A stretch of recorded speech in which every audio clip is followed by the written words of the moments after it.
Allah yang agung Maha Esa, dalam Kristus kita kenal Allah yang hidup, Bapa kekal, langit buana semesta patut memuji kuasa-Nya, karena berkat-Nya tak henti, limpah kasih-Nya tak terperi.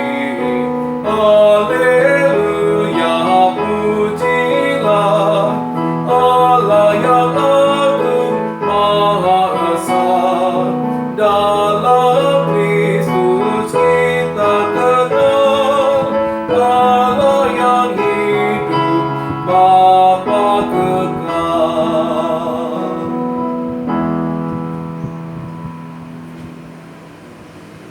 Shalom sahabat GKI Kedung Indah yang dikasihi Tuhan.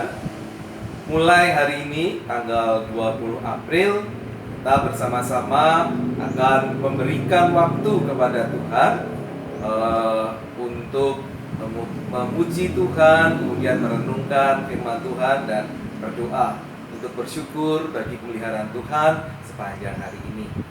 Caranya kita akan mengawalinya dengan nanti setiap hari kita akan menyanyi dari Kidung Jemaat. Hari ini Kidung Jemaat 1, besok Kidung Jemaat 2, dan seterusnya. Sedangkan firman Tuhan yang disampaikan adalah firman Tuhan berdasarkan renungan harian yang selama ini sudah kita ikuti. Mari sahabat GKI Kedung Indah, kita bersama-sama terlebih dahulu berdoa. Ya Tuhan Allah kami yang di surga, kami bersyukur Engkau memelihara kami sepanjang hari ini. Dan saat ini ya Tuhan, kami rindu untuk mendengarkan sapaan Tuhan, mendengarkan firman Tuhan.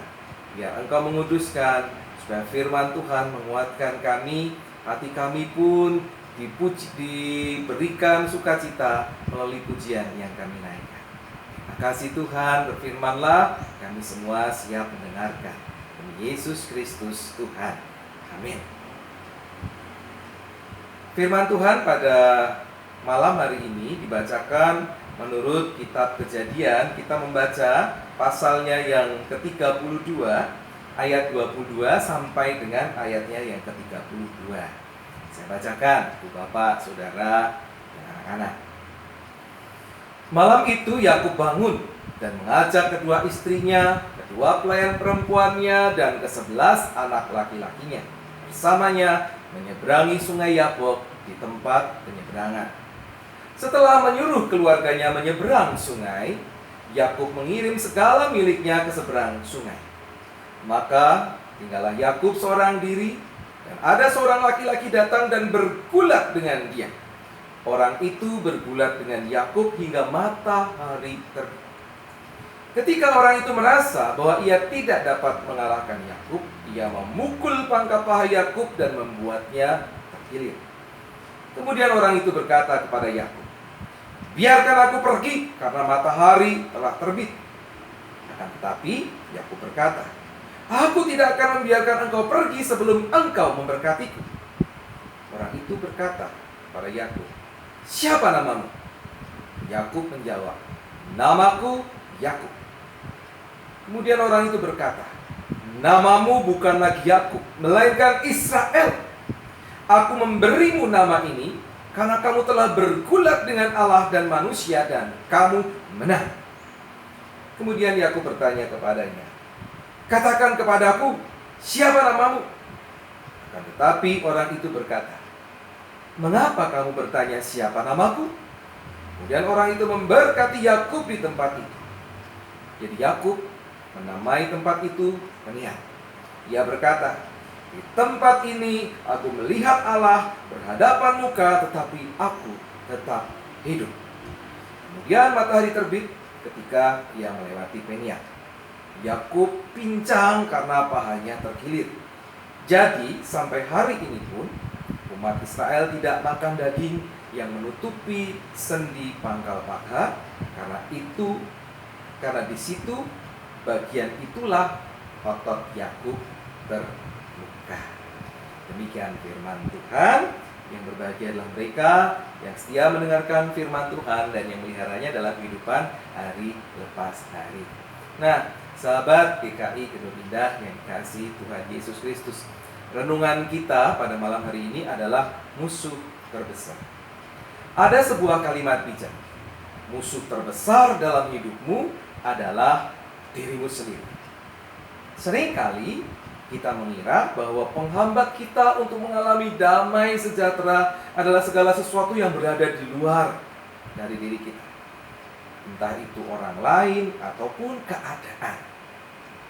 Sesuatu itu dirasa begitu berat, begitu besar dan berat, sukar untuk ditaklukkan. Dan ini membuat orang menjadi merasa tidak berdaya. Yakub pun merasa dia punya musuh terbesar dalam hidupnya. Siapa itu? Itu kakaknya, Esau. Padahal sesungguhnya musuhnya yang terbesar adalah ketakutannya sendiri. Dalam ketakutan itu kemudian siapapun dianggap musuh. Itulah sebabnya kemudian ia berkelahi membabi buta. Dikira orang yang sedang datang adalah utusan untuk menghabisi dirinya. Namun hal ini justru dipakai Allah untuk mendidik Yakub supaya berani bertarung sampai akhir. Ia dididik Allah agar mampu berjuang mengalahkan ketakutan terbesar. Dan puji Tuhan, ia kemudian dinyatakan menang. Untuk itulah namanya kemudian diperbaharui dari Yakub, penipu, sebagai Israel, pejuang Allah. Nah, saudara, untuk menghadapi masalah apapun yang terjadi dalam kehidupanmu saat ini, termasuk COVID-19, termasuk masalah-masalah perekonomian yang terjadi dalam hidupmu, masalah keluarga dan lain sebagainya. Untuk bisa mengalahkannya, kalahkanlah dirimu terlebih dahulu. Kalahkanlah ketakutan. Tuhan akan memberkati engkau. Amin. Mari kita berdoa. Ya Tuhan, sama seperti Yakub yang ketakutan, barangkali sebagian besar bangsa ini, bahkan kami sendiri, juga mengalami ketakutan, kecemasan, kelelahan dalam hidup karena perkara-perkara yang harus kami tanggung, termasuk situasi COVID-19 ini. Namun Yakub engkau didik untuk mengalahkan ketakutannya, dan ia berhasil, ia menang. Dia diberkati menjadi namanya Israel, pejuang. Engkau menolong kami ya Tuhan, supaya kami bisa mengalahkan musuh terbesar kami, yaitu diri kami sendiri, ketakutan-ketakutan kami sendiri. Biarlah kami boleh menghadapi kehidupan yang penuh damai sejahtera bersama. Dalam Tuhan Yesus Kristus kami berdoa. Amin.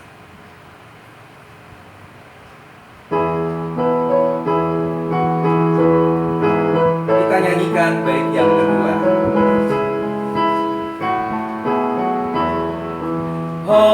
Haleluya, pujilah Allah yang agung maha esa.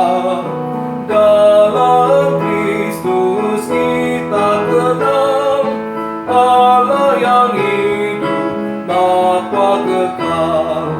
Langit buana semesta, angkat suaramu, nyanyilah. Tabulah tifa dan gendang, iringi puji dalam tembang.